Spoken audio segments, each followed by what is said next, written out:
The Aliens franchise has had a shaky history when it comes to video games. While we've definitely gotten some good games like Alien Isolation and Aliens Infestation, we've also gotten many duds. Looking at you, Colonial Marines. So even as a big fan of the Alien franchise, I'm always pretty apprehensive going into new Alien games. And movies at this point, if I'm being honest. Fortunately, Fireteam Elite is one of the better Aliens games. While it's got some rough edges, it does an impressive job of recreating the world of Alien, and blasting your way through endless hordes of xenomorphs is undeniably fun.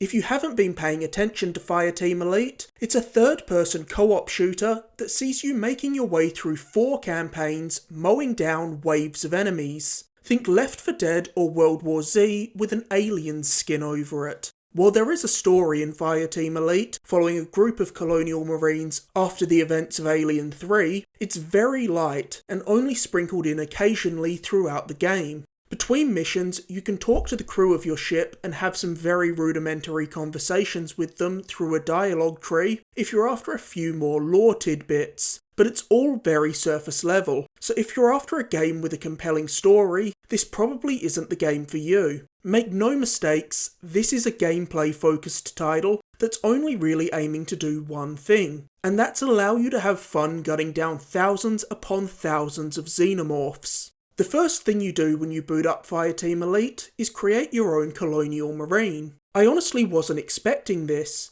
because this style of game usually just has a set selection of characters to choose from, and while this is by no means the most robust character creator in the world, it certainly offers a lot more customization than I would have expected, and it's definitely a nice touch.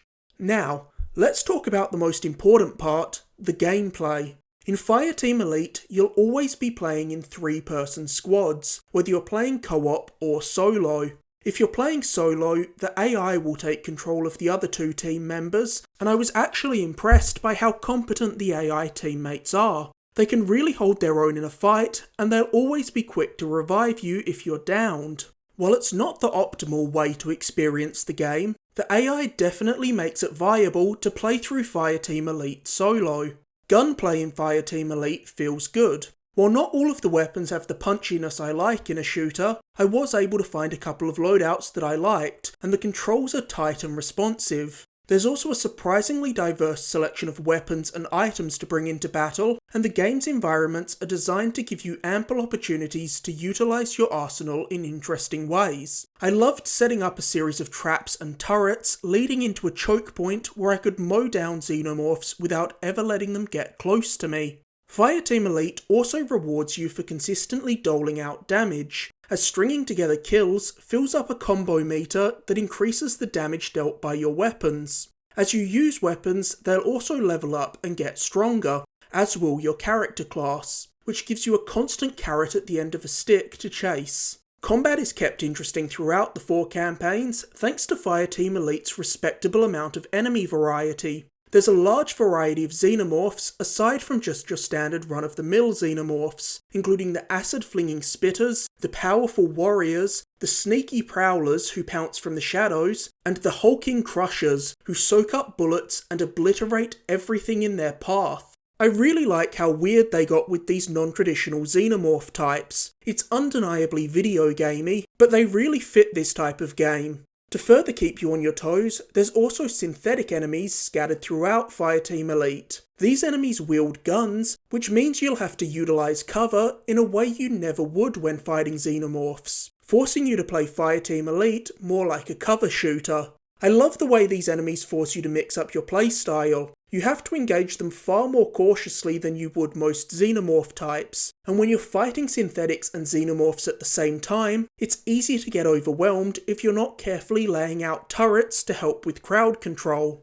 An issue with Fireteam Elite is its complete lack of checkpoints, which can feel pretty punishing at times as it has some pretty long levels. Getting over 30 minutes into a mission, being killed, and having to play through it all over again can be extremely frustrating. Another bizarre choice comes in the form of Fireteam Elite's UI. It's yet another game that forces you to interact with its menus with a clumsy and imprecise feeling cursor. I have no idea why developers continue to try to map PC-style cursors to a controller. I can only assume it's so that they can have a unified menu system between console and PC, but it nearly never feels right on console. It's clear that Fireteam Elite's multiple campaign structure is inspired by Left 4 Dead, but one way it deviates from that formula is by not allowing you to play the campaigns in any order. Unlike Left 4 Dead, you have to beat the prior campaign to unlock the next campaign, as there's an overarching story continuity between the 4 campaigns. Each of the 4 campaigns consists of 3 missions. These missions take around 30 to 40 minutes to complete, so you're looking at about 90 minutes to 2 hours to run through each campaign, and around 7 to 8 hours to finish everything. So Fireteam Elite definitely isn't the longest game around, though it's also worth keeping in mind that it's not a full-priced game, so it's certainly not bad value for money. Once you've finished the 4 campaigns, you'll also get access to a Horde mode, as well as extreme difficulty if you're really looking to get your teeth kicked in. Though if I'm being honest, I'd pretty much had my fill of Fireteam Elite by this point, so I wasn't particularly compelled to keep coming back to the Horde mode, because while I enjoyed the majority of my time with Fireteam Elite, this kind of game is inherently repetitive, and by the time I was on the last couple of levels, I was becoming slightly fatigued with Fireteam Elite's formula. Though if you do crave more Fireteam Elite, the game does offer a few incentives to keep replaying the missions after the credits roll.